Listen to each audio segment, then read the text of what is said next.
करीब 200 सालों के अंग्रेजी राज ने भारत की संपदा को ही नहीं लूटा, बल्कि स्थानीय कला और कारोबार को नष्ट कर जनता को गरीबी के दलदल में ढकेल दिया था। 20वीं सदी की शुरुआत से राष्ट्रवादी आंदोलन ने तेजी पकड़ी।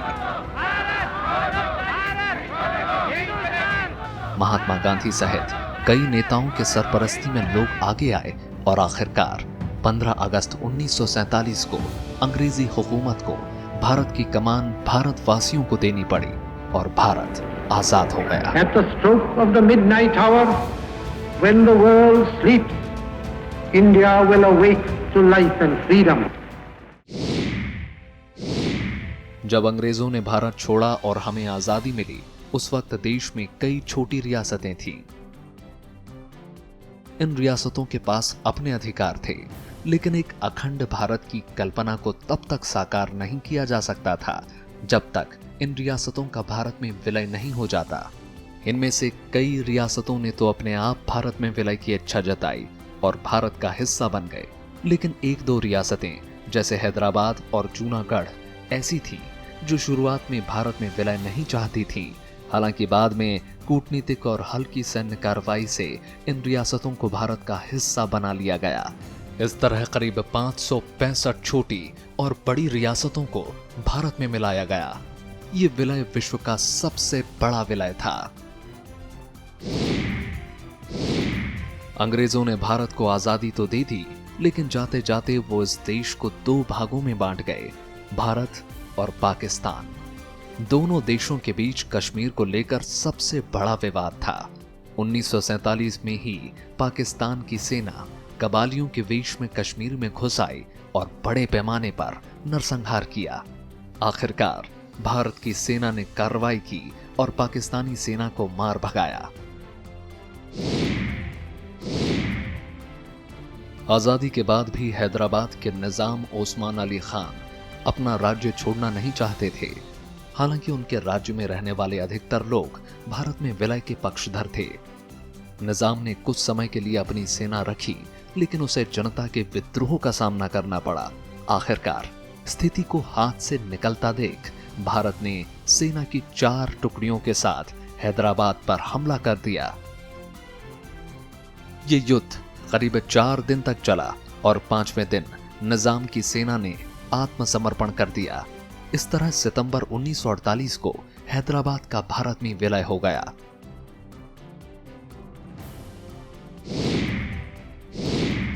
आजादी के समय कश्मीर एक रियासत हुआ करता था, जिस पर महाराजा हरि सिंह का राज था। महाराजा हरि सिंह के पास भी हिंदुस्तान या पाकिस्तान जाने के 2 विकल्प थे, लेकिन जब पाकिस्तान ने कबालियों के रूप में कश्मीर पर हमला किया तो महाराजा हरि सिंह ने भारत से मदद का हाथ ही नहीं मांगा, बल्कि भारत में विलय की इच्छा भी जताई। 26 अक्टूबर 1947 को महाराजा हरि सिंह ने बाकायदा एक संधि कर कश्मीर को भारत का हिस्सा बना दिया। 1950 में भारत ने अपने संविधान को अपनाया। 25 अक्टूबर 1951 से लेकर 12 फरवरी 1952 के बीच में आजाद भारत में पहली बार लोकसभा के चुनाव कराए गए। इस वक्त लोकसभा की 489 सीटें थीं, जिन पर 1849 प्रत्याशियों ने चुनाव लड़े। कुल वोटरों की संख्या थी 17 करोड़ 32 लाख, जिनमें से करीब 40% ने अपने मताधिकार का प्रयोग किया। भारत को अंग्रेजों से आजादी तो 1947 में मिल गई थी, लेकिन देश के एक छोटे से हिस्से गोवा और दमन और दीव पर अब भी पुर्तगाली राज कर रहे थे। यहाँ की बड़ी जनसंख्या मूल रूप से भारतीय थी और भारत में विलय की पक्षधर थी। उन्होंने पहले तो भारत के बड़े नेताओं के साथ मिलकर अहिंसक आंदोलनों के बल पर आजादी की मांग की, लेकिन इस मांग को पुर्तगाली शासकों ने ठुकरा दिया। आखिरकार दिसंबर 1961 में भारत को सैन्य कार्रवाई करनी पड़ी। 19 दिसंबर 1961 को पुर्तगाली सेना ने आत्मसमर्पण कर दिया और इसी के साथ गोवा पर 451 साल से चले आ रहे पुर्तगाली शासन का अंत हो गया।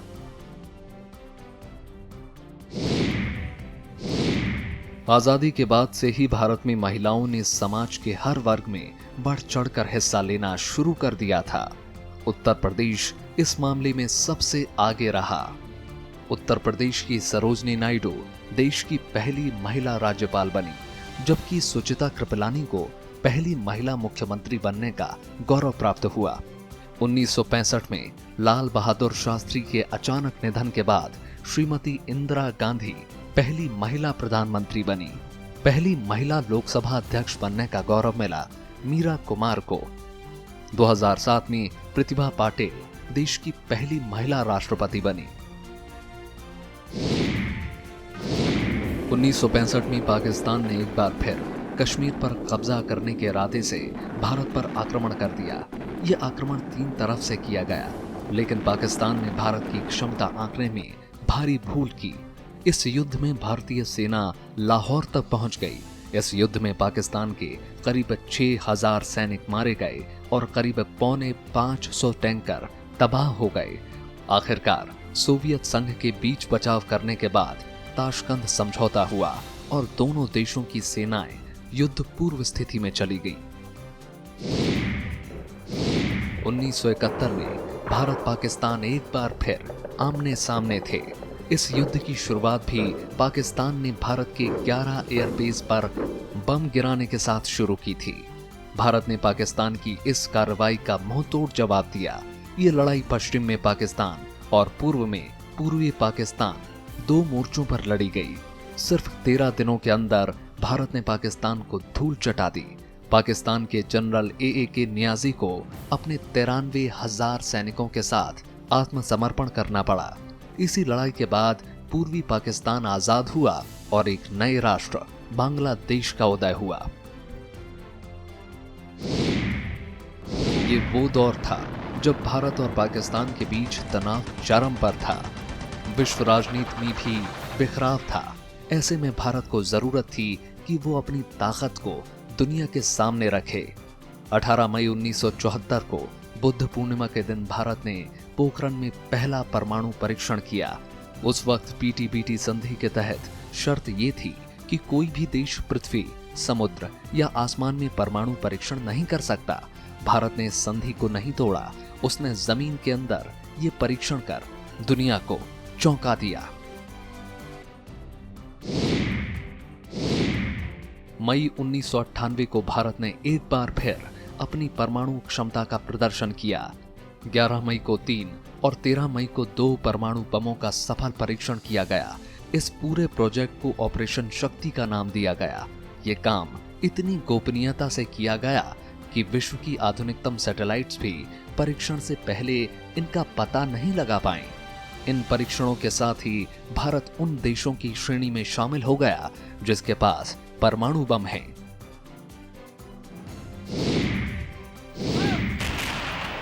पाकिस्तान ने अपनी धोखे की राजनीति को जारी रखा। 1998 में लाहौर समझौते के कुछ ही महीनों बाद मई 1999 में पाकिस्तानी सेना ने घाटी के कारगिल इलाके में पहाड़ियों पर कब्जा कर लिया।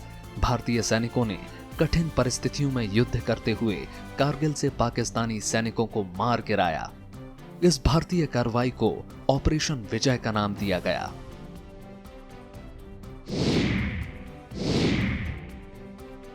साठ के दशक में भारत ने खाद्यान्न की कमी से उबरने के लिए एक व्यापक कदम उठाया।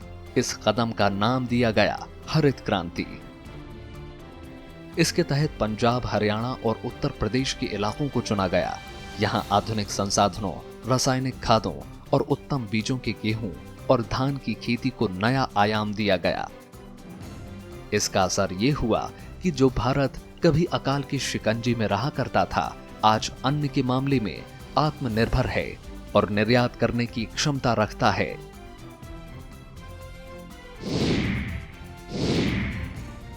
भारत में सहकारी आंदोलन की सफलता का सबसे बड़ा उदाहरण श्वेत क्रांति के रूप में मिलता है। इस क्रांति की शुरुआत 1970 में ऑपरेशन फ्लड के साथ हुई और शुरू हुआ दुनिया का सबसे बड़ा डेयरी विकास कार्यक्रम। इस कार्यक्रम की सफलता में गुजरात के आणंद में गठित की गई दुग्ध सहकारिता संगठन यानी अमूल का योगदान उल्लेखनीय रहा। इसी क्रांति के चलते आज भारत दुनिया का सबसे बड़ा दूध निर्माता बन गया है। 1985 में भारत ने मछली उत्पादन को बढ़ाने के लिए एक खास कार्यक्रम बनाया। इसके लिए सरकार ने फिश फार्मर डेवलपमेंट एजेंसी का गठन किया। इसके तहत मछली के प्रजनन, उसके पालन, विपणन और निर्यात के लिए तरीके विकसित किए गए। इसका नतीजा रहा कि साल 2017-18 में भारत ने 13,77,000 मीट्रिक टन से ज्यादा मछलियों का निर्यात किया।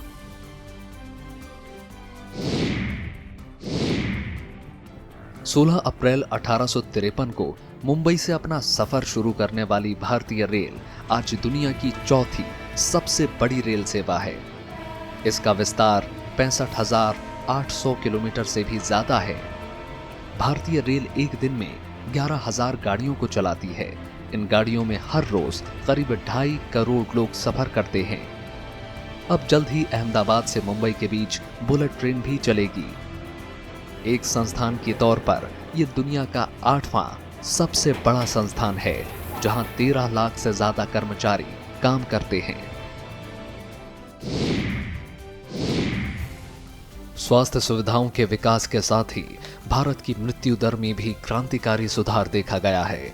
यूनिसेफ की रिपोर्ट के मुताबिक जहां 1990 में प्रति 1000 बच्चों में 126 की मृत्यु होती थी, वहीं 2017 में यह आंकड़ा घटकर 39.4 पर आ गया।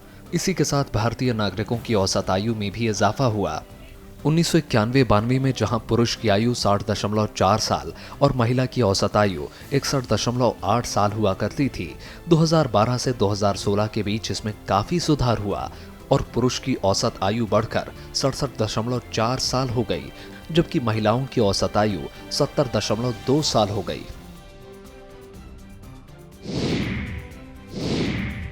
आजादी के वक्त भारत की 70% के करीब आबादी गरीबी रेखा के नीचे रहने को मजबूर थी, लेकिन 70 सालों के प्रयासों के चलते आज गरीबी पर तेजी से लगाम लगाई जा रही है।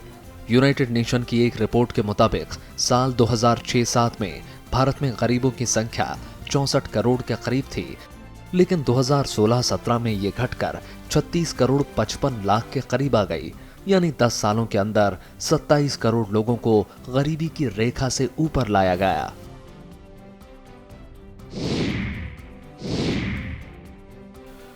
जुलाई 1969 में सरकार ने 14 बैंकों का राष्ट्रीयकरण कर दिया। यह भारतीय बैंकिंग के इतिहास में सबसे बड़ा कदम था। इसके साथ ही भारत में कुल बचत की 85% राशि को उनके लिए मुहैया कराया जा सकता था, जिन्हें तब तक बैंक का लाभ नहीं मिला था। 1980 में सरकार ने 6 और बैंकों को राष्ट्रीयकृत कर लिया। राष्ट्रीयकरण के साथ ही देश के अधिकतर किसानों और गरीबों को साहूकारों के जाल से मुक्ति मिल गई। राशनिंग, कोटे और लाइसेंस से जकड़ी भारत की अर्थव्यवस्था को 1991 में मुक्त कर दिया गया। अब किसी को कोई भी व्यापार करने से पहले सरकारी दफ्तरों के चक्कर लगाने की जरूरत नहीं थी। इसके साथ ही भारत में विदेशी निवेश को भी काफी आसान बना दिया गया। अर्थव्यवस्था में उदारीकरण के बाद भारत ने तेजी से विकास किया। अब भारत की अर्थव्यवस्था को $5 ट्रिलियन की अर्थव्यवस्था बनाने का प्रयास किया जा रहा है।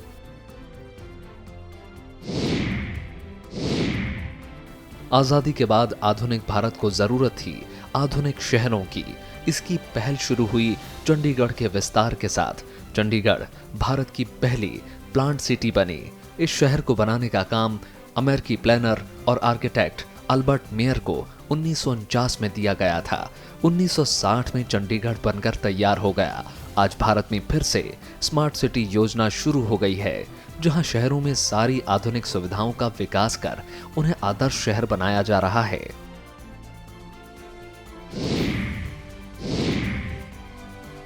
उन्नीस में भारत में पहली बार मोबाइल सेवा शुरू की गई।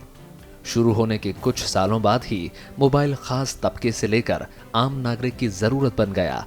आज आलम यह है कि मोबाइल केवल बात करने के लिए ही इस्तेमाल नहीं हो रहा, बल्कि इससे बैंकिंग, शॉपिंग, गेमिंग और टेलीविजन जैसे न जाने कितने काम हो रहे हैं। इस वक्त भारत में करीब 100 करोड़ मोबाइल कनेक्शंस हैं।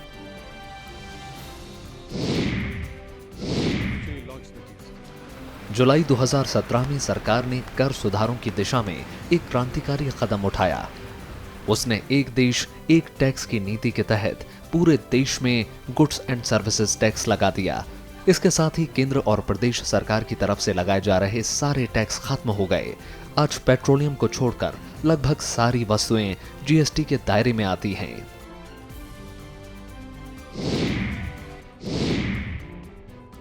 92 सालों से चली आ रही रेल बजट की प्रथा को सितंबर 2016 में खत्म करने का फैसला लिया गया और 2017 के आम बजट में रेल बजट का विलय हो गया। पहला रेल बजट 1924 में पेश किया गया था।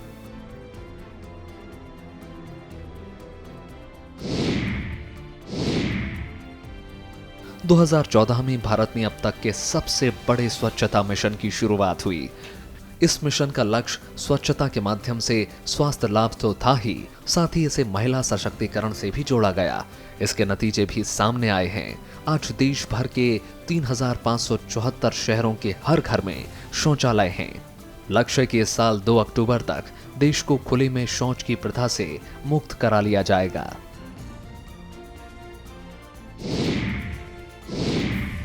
भारत में गरीबी रेखा के नीचे रहने वाले लोगों के लिए सरकार ने साल 2018 में अब तक का सबसे बड़ा स्वास्थ्य बीमा कार्यक्रम आयुष्मान भारत शुरू किया। इसके तहत करीब 10 करोड़ 74 लाख परिवारों यानी करीब 50 करोड़ लोगों के लिए 5 लाख रुपए के स्वास्थ्य बीमा का इंतजाम किया गया। –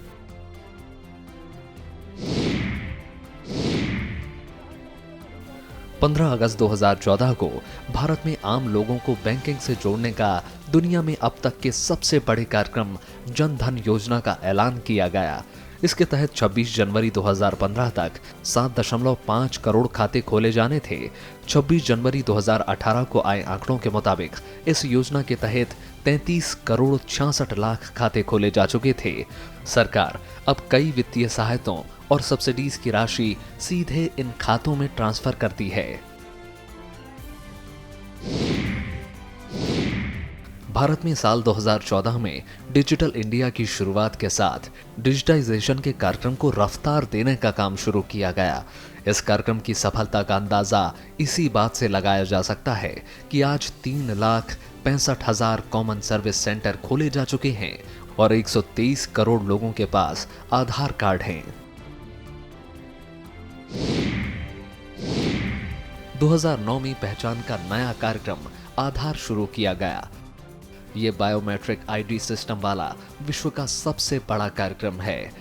12 अंकों वाले इस पहचान पत्र में धारक की रिहाइश से लेकर उसकी शारीरिक पहचान संबंधी सारी जानकारियां संग्रहित की गई हैं।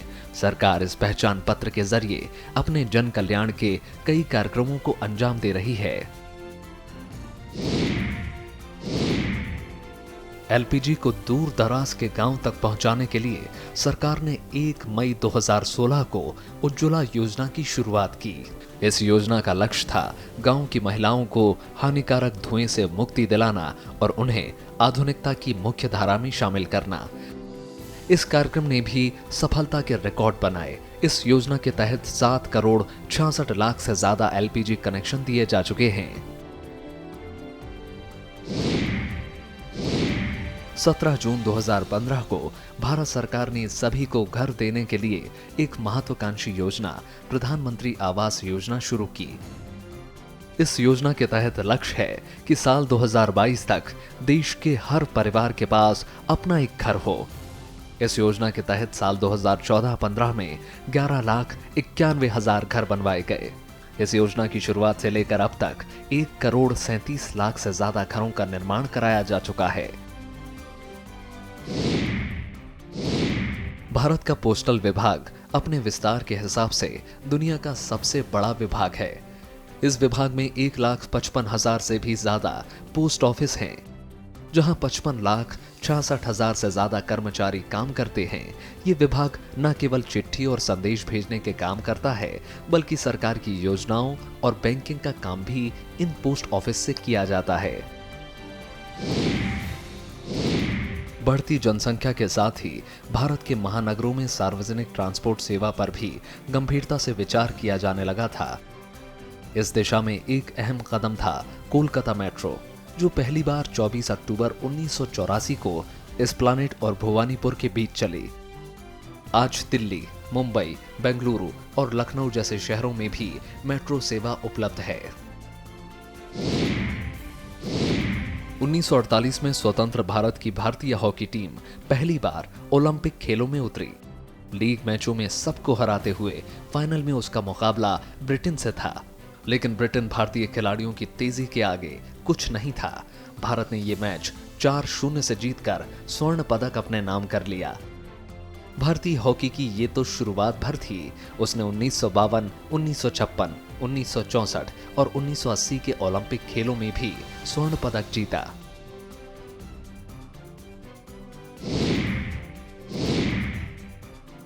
ये भारत की ही पहल थी कि एशिया को अपना पहला स्पोर्ट इवेंट मिला। 1951 में दिल्ली में पहले एशियाई खेलों का आयोजन किया गया।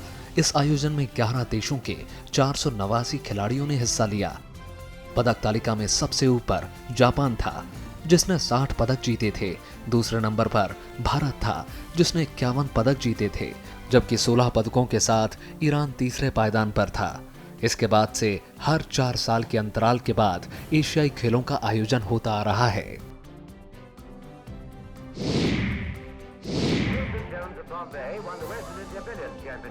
विल्सन जोन्स किसी भी खेल में वर्ल्ड चैंपियन बनने वाले आजाद भारत के पहले खिलाड़ी थे। इन्होंने 1958 में पहली बार विश्व बिलियर्ड्स चैंपियनशिप जीती।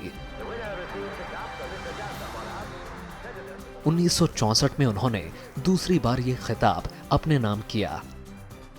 इसके बाद बिलियर्ड्स में कई भारतीय खिलाड़ियों जैसे गीत सेठी, पंकज अडवाणी और माइकल फरेरा ने भी इस खिताब को अपने नाम किया।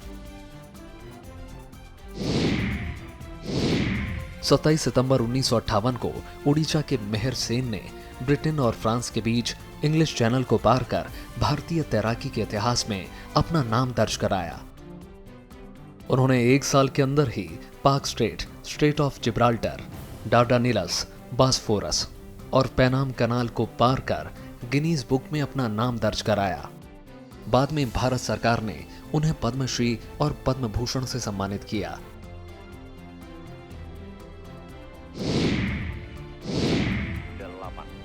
उन्नीस 1980 में प्रकाश पादुकोणे ने all England open badminton championship जीती और दुनिया को दिखा दिया सिर्फ हॉकी का ही चैंपियन नहीं है।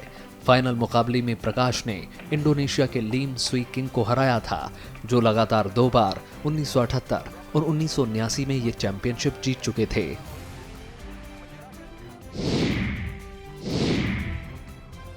उन्नीस 1983 में जब भारत की क्रिकेट टीम विश्व कप खेलने इंग्लैंड गई, तब किसी ने अंदाजा नहीं लगाया था कि वो विश्व कप लेकर लौटेगी।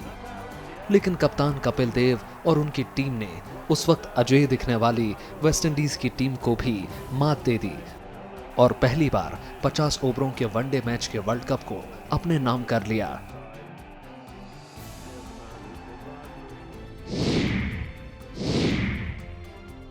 ओलंपिक में मेडल की रेस में पिछड़ने के बाद पीटी उषा ने हार नहीं मानी, बल्कि 1986 के एशियाई खेलों की दौड़ प्रतियोगिताओं में 5 मेडल जीतकर सबको बता दिया कि कौन है चैंपियन। सियोल एशियाई खेलों में उन्होंने 4 गोल्ड और 1 सिल्वर मेडल जीता था। 1988 में तमिलनाडु के रहने वाले 19 साल के विश्वनाथन आनंद दुनिया के सबसे छोटी उम्र के ग्रैंड मास्टर बने। 2007, 2008 और 2010 के दौरान वो विश्व चैंपियन भी रहे। उन्होंने विश्व के धुरंधर खिलाड़ी जैसे गैरी कॉस्परोव, व्लादिमीर क्रेमेनिक और वेसेले टोपालोव को भी हराया। आनंद राजीव गांधी खेल रत्न पुरस्कार पाने वाले पहले खिलाड़ी हैं।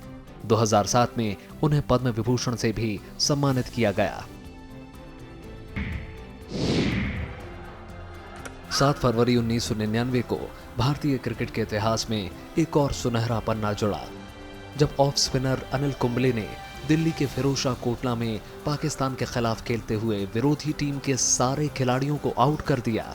इन 10 विकेटों को उन्होंने 26.3 ओवरों में चटकाया।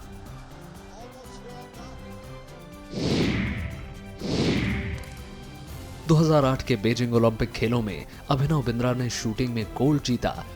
ये ओलंपिक खेलों में भारत के किसी भी खिलाड़ी का निजी प्रदर्शन के लिए पहला गोल्ड मेडल था। बिंद्रा ने ये gold medal 10 metre air rifle event में जीता। –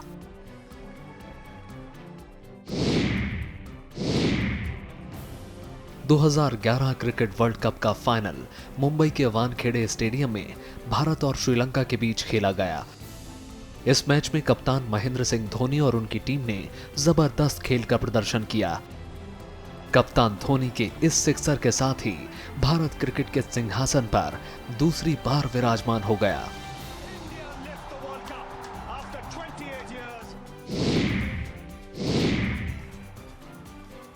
मणिपुर के छोटे से गांव से आई मैरी कॉम ने अपने मुक्के से बड़े बड़ों को धराशाही कर दिया। 2012 के लंदन ओलंपिक में उन्होंने कांस्य पदक जीतकर अपनी क्षमता का परिचय दिया। उन्होंने 2014 में एशियन एशियाई खेलों में गोल्ड जीता और ऐसा करने वाली वो भारत की पहली महिला बनी। 1989 में 16 साल की छोटी सी उम्र में पाकिस्तान के खिलाफ अपना क्रिकेट करियर शुरू करने वाले सचिन तेंदुलकर जब 2013 में रिटायर हुए तब तक वो दुनिया के महानतम खिलाड़ी बन चुके थे। 16 मार्च 2012 को बांग्लादेश के खिलाफ खेलते हुए उन्होंने अपने करियर का 100वां शतक लगाया। ये वो मुकाम है जो किसी भी खिलाड़ी के लिए सपने से कम नहीं है। 2015 में भारतीय महिला बैडमिंटन का सितारा बुलंदियों पर पहुंचा जब हैदराबाद की साइना नेहवाल वर्ल्ड रैंकिंग में नंबर 1 बने।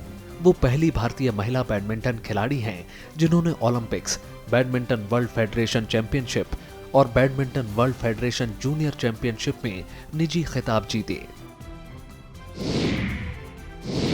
भारतीय बैडमिंटन के इतिहास में पीवी सिंधु ने एक सुनहरा पन्ना जोड़ा जब उन्होंने रियो द जेनेरियो ओलंपिक्स में सिल्वर मेडल जीता।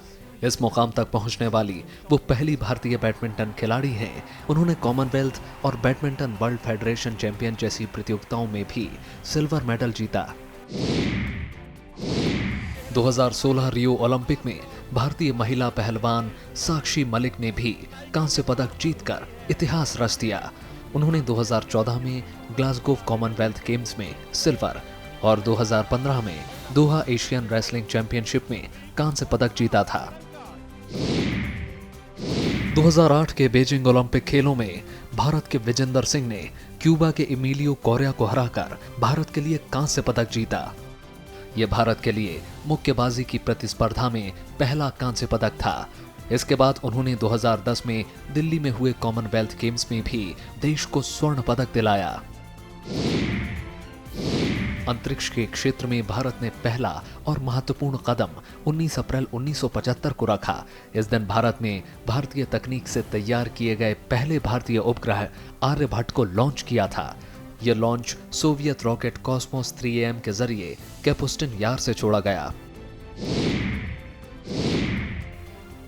इसरो द्वारा तैयार किया गया दूसरा पूर्णतः भारतीय उपग्रह भास्कर 1 7 जून 1979 को रूस के कैपुस्टिन यार से छोड़ा गया। इस उपग्रह का कुल भार 442 किलोग्राम था। इसमें टेलीविजन कैमरे और 3 बैंड माइक्रोवेव रेडियोमीटर लगा हुआ था। इस उपग्रह का इस्तेमाल ओशिनोग्राफिक स्टडीज के लिए किया गया। 1983 में भारत ने दक्षिण ध्रुव पर अपना पहला स्टेशन दक्षिण गंगोत्री स्थापित किया। इस स्टेशन को बनाने में 81 लोगों की टीम ने 8 हफ्ते काम किया। यह स्टेशन जनवरी 1984 में पूरी तरह बनकर तैयार हो गया था। यह स्टेशन 1988-89 तक काम करता रहा। 2 अप्रैल 1984 को पहले भारतीय ने अंतरिक्ष में प्रवेश किया। यह भारतीय थे विंग कमांडर राकेश शर्मा। इन्होंने रूस के सोयूज T-11 से अंतरिक्ष की ओर उड़ान भरी थी। राकेश शर्मा ने अंतरिक्ष में 7 दिन और 21 घंटे से ज्यादा का वक्त अंतरिक्ष में बिताया। रक्षा क्षेत्र में आत्मनिर्भरता की ओर महत्वपूर्ण कदम उठाते हुए 1989 में भारत ने पहली भारत में ही बनी मिसाइल अग्नि 1 का सफल परीक्षण किया। ये मिसाइल 700 से 900 किलोमीटर तक के निशाने को भेद सकती थी। इसके जरिए 1000 किलोग्राम के वॉरहेड या परमाणु अस्त्र छोड़े जा सकते हैं। 1991 में भारत ने पहले सुपर कंप्यूटर परम का विकास किया। इसे centre for development of advance computing ने बनाया था। इसमें खास तरह का माइक्रो प्रोसेसर लगा था जो कि पैरेलल प्रोसेसिंग कर सकता था। इस कंप्यूटर का इस्तेमाल भारत अपने परमाणु कार्यक्रम में भी कर सकता था। 22 अक्टूबर 2008 को भारत ने अंतरिक्ष के क्षेत्र में एक बड़ी छलांग लगाई। इस दिन चंद्रमा के अध्ययन के लिए पहला सैटेलाइट चंद्रयान 1 का लॉन्च श्रीहरिकोटा अंतरिक्ष केंद्र से किया गया। इस यान ने चंद्रमा के 100 किलोमीटर दूर एक कक्षा में चक्कर लगाकर चंद्रमा पर रसायन, खनिज और जियोलॉजिक अध्ययन किए। इसमें Bharat, America, Britain, Germany, Sweden और बुल्गारिया में बने 11 यंत्र लगे थे। भारत में बरसों से एक न्यूक्लियर सबमरीन की जरूरत महसूस की जा रही थी और इस जरूरत को पूरा किया आईएनएस अरिहंत ने। 2009 में बनकर तैयार हुई यह सबमरीन 6000 टन की है और जल, थल और वायु में परमाणु मिसाइलें दागने में सक्षम है। इसमें एक साथ 15 मिसाइलें लोड की जा सकती हैं जो 700 किलोमीटर दूर स्थित निशाने को भेद सकती हैं। इस सबमरीन को अगस्त 2016 में कमीशन किया गया। लाल ग्रह यानी मंगल की पहेली को सुलझाने के लिए भारत ने भी कदम उठाया और 5 नवंबर 2013 में मंगलयान का सफल प्रक्षेपण किया। इस यान ने 24 सितंबर 2014 को मंगल ग्रह की कक्षा में प्रवेश कर लिया। ये यान मात्र 450 करोड़ रुपए की लागत से बना था, जितना कि किसी हॉलीवुड की साइंस फिक्शन फिल्म का बजट भी नहीं होता। 5 जनवरी 2014 को भारत ने अंतरिक्ष के क्षेत्र में एक और सफलता हासिल की। इसरो के वैज्ञानिकों ने पूरी तरह से देश में ही विकसित क्रायोजेनिक इंजन से जियो सिंक्रोनस सैटेलाइट लॉन्च व्हीकल के जरिए GSAT-14 कम्युनिकेशन सैटेलाइट को अंतरिक्ष की कक्षा में स्थापित कर दिया। इसके साथ ही भारत, अमेरिका, रूस, फ्रांस, जापान और चीन जैसे देशों की श्रेणी में शामिल हो गया जिनके पास ये तकनीक है। भारतीय अंतरिक्ष विज्ञान के केंद्र इसरो ने 15 फरवरी 2017 को एक और बड़ी उपलब्धि हासिल की जब उसने एक साथ 104 कंज्यूमर सैटेलाइट्स को अंतरिक्ष की कक्षा में स्थापित किया। इसमें अमेरिका के 96, भारत के 2 और इजराइल, कजाकिस्तान, नीदरलैंड, स्विट्जरलैंड और यूएई के एक-एक उपग्रह थे। चंद्रमा की गुत्थी को सुलझाने की दिशा में भारत ने चंद्रयान 2 के जरिए 22 जुलाई 2019 को एक और सफल प्रयास किया। ये यान 7 सितंबर 2019 को चंद्रमा के दक्षिण सिरे पर उतरेगा। इसमें प्रज्ञान नाम का एक रोवर भी है जो चंद्रमा की सतह पर उतरकर उसका रासायनिक अध्ययन करेगा। चंद्रमा के इस हिस्से पर अब तक किसी भी देश का कोई भी यान नहीं पहुंचा है। 27 मार्च 2019 को भारत ने अंतरिक्ष विज्ञान में एक और बड़ा कदम बढ़ाया। वैज्ञानिकों ने एक एंटी सैटेलाइट मिसाइल का टेस्ट किया और अंतरिक्ष की निचली कक्षा में घूम रहे एक सैटेलाइट को मार गिराया। इस टेस्ट को मिशन शक्ति का नाम दिया गया। इस परीक्षण के साथ ही भारत उन चुनिंदा देशों में शामिल हो गया है जो अंतरिक्ष में काम कर रही दुश्मन की सैटेलाइट को मार गिराने की क्षमता रखता है। कभी बीमारियों से ग्रस्त रहने वाले भारत ने 2017 तक आते आते कई बीमारियों को मात ही नहीं दी, बल्कि हमारा देश उन बीमारियों से लड़ने की दवाई बनाने का गढ़ भी बन गया। दुनिया की 60% से भी ज्यादा वैक्सीन अब भारत में बनती हैं। ये वैक्सीन दर्जन भर से ज्यादा बीमारियों को रोकने का काम आती हैं। 1985 तक भारत में मात्र 6 वैक्सीन का उत्पादन किया जाता था।